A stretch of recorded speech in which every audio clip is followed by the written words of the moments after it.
Bien, donc nous allons voir comment calculer les intérêts d'un prêt sur Excel. Eh bien, c'est très simple. Donc ici, vous avez besoin de euh, quatre informations. Le taux du prêt, vous avez besoin de la période du début, euh, période depuis le début du prêt. Vous avez besoin du temps total du prêt. Donc ici, vous avez la valeur totale du prêt également. Voilà, ici, c'est 7 000 euros. OK? Voilà, le taux du prêt sur un pourcentage.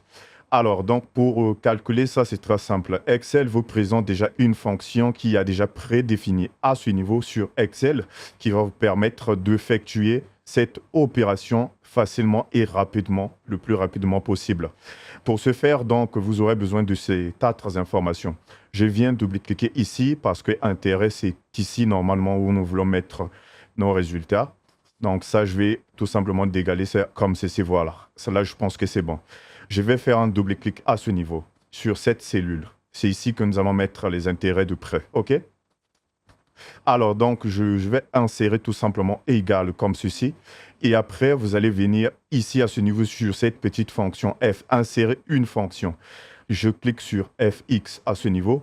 Et après, je vais rechercher la fonction ISP. Voilà, donc la fonction apparaît déjà même en première position à ce niveau. Mais sinon, normalement, si elle n'apparaît pas de votre côté, c'est ce que vous allez rechercher. Donc ici, vous venez tout simplement écrire normalement ISP M E.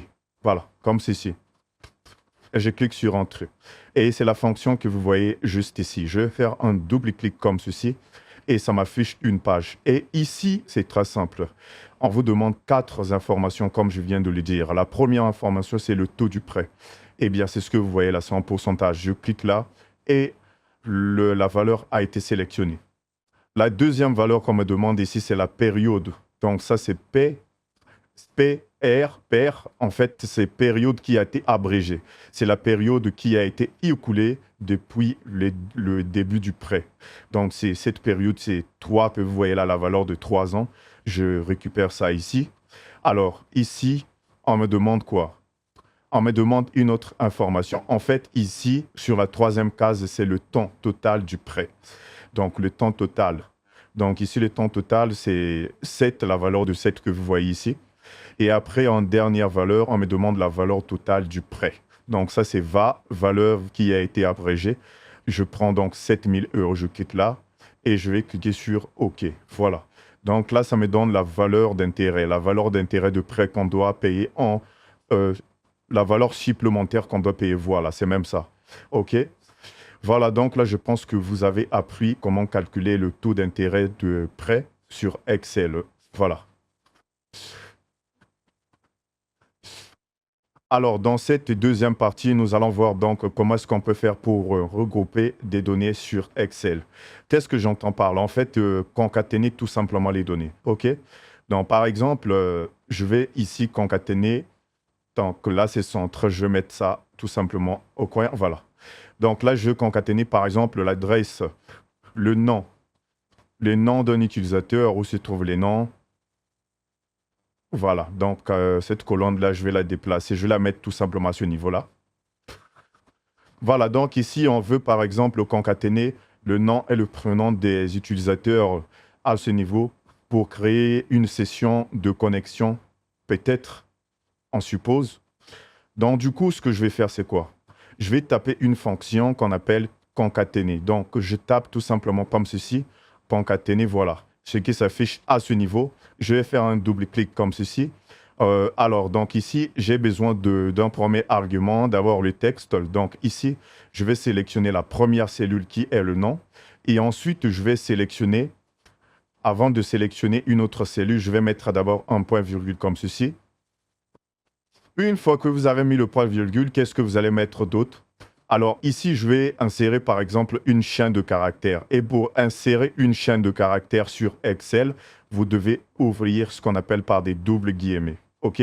Ça ne sera pas considéré comme une fonction, mais tout simplement comme une chaîne de caractères simple, comme du texte ordinaire. OK? Voilà. Et ensuite, je ferme les doubles guillemets comme ceci. Vous allez mettre ensuite encore un point-virgule pour insérer un autre argument. Donc ici, je vais insérer par exemple le prénom comme ceci. Et ensuite, je vais mettre un autre point virgule, tout simplement. Et après, ici, ce que je vais faire, c'est quoi? Je vais insérer une autre chaîne de caractères. Alors, ici, vous insérez votre chaîne de caractères par rapport à ce que vous voulez faire, bien effectivement.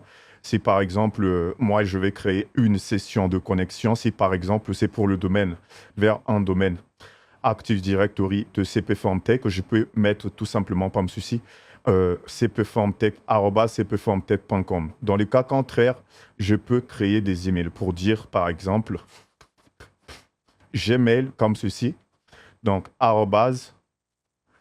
gmail.com. Voilà. Donc là, on veut dire tout simplement qu'on veut créer des adresses email pour chaque utilisateur. Je clique sur Entrée.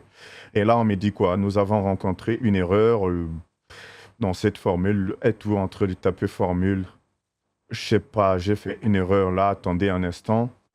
Ah ouais, je crois qu'il manque double guillemets à ce niveau. Je n'avais pas fermé.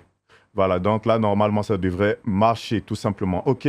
Voilà, et vous pouvez voir partout, ça s'est appliqué parce que j'avais déjà automatisé sur ces cellules les formules que je vais appliquer dans n'importe quelle cellule. Voilà, donc là, comme vous pouvez le voir, il m'a créé directement des emails en disant que l'email de l'utilisateur est tout simplement la concaténation de son nom, point, son prénom, et suivi @gmail.com. Tout simplement, le plus rapidement possible. Voilà, donc je pense que vous avez appris comment concaténer des données sur Excel et vous pouvez faire autant pour vos clients, peu importe dans la structure où vous travaillez. Donc, on se retrouve dans la prochaine leçon.